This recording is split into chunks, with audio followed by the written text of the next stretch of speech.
Allahun e falenderojmë, prej tij falje dhe ndihmë kërkojmë. Kërkojmë mbrojtje prej të ligave të shpirtit ton.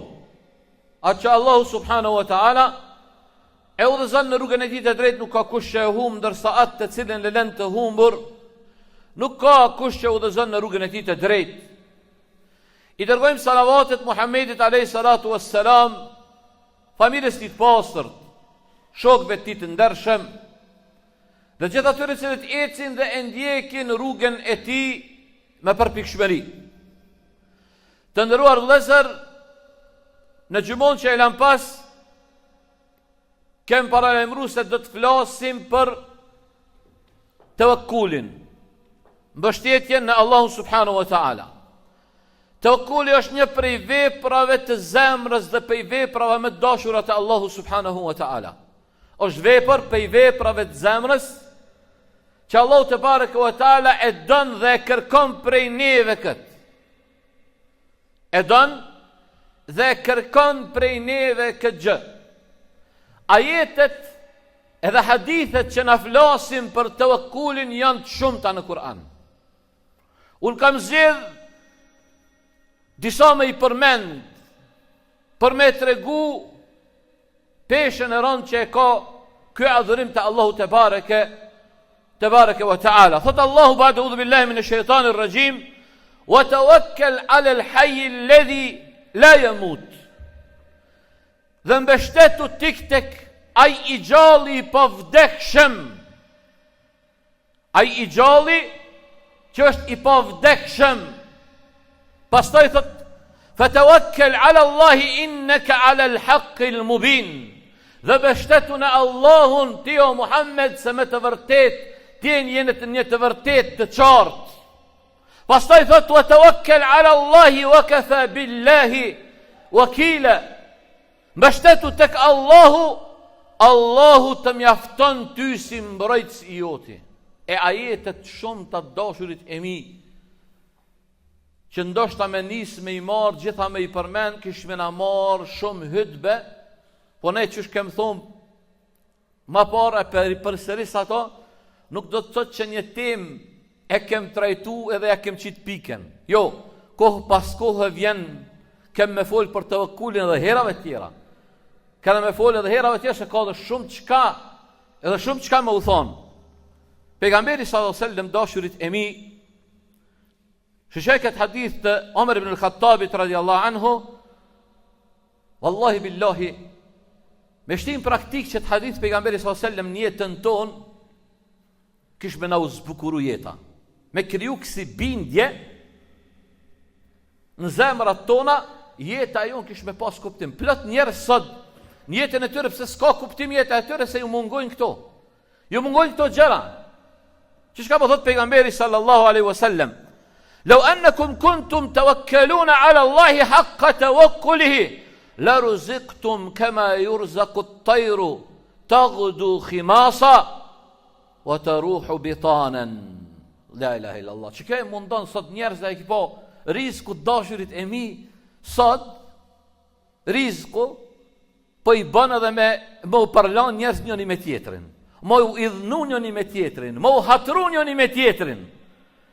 A hadithi çka po thot? Po thot pejgamberi sallallahu alaihi wasallam, sikur se ju kishit mu mbështet me një mbështetje të vërtet që shu takon juve mu mbështet në Allahun subhanahu wa taala, kishit mu furnizu sikur se furnizohet zogu kur del pe i foles ti, del i uritum e kthehet i ngopur.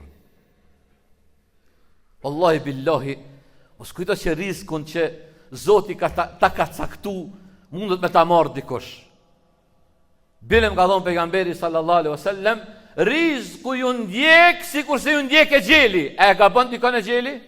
Jo, as rizku nuk të ka bën i dashur jam.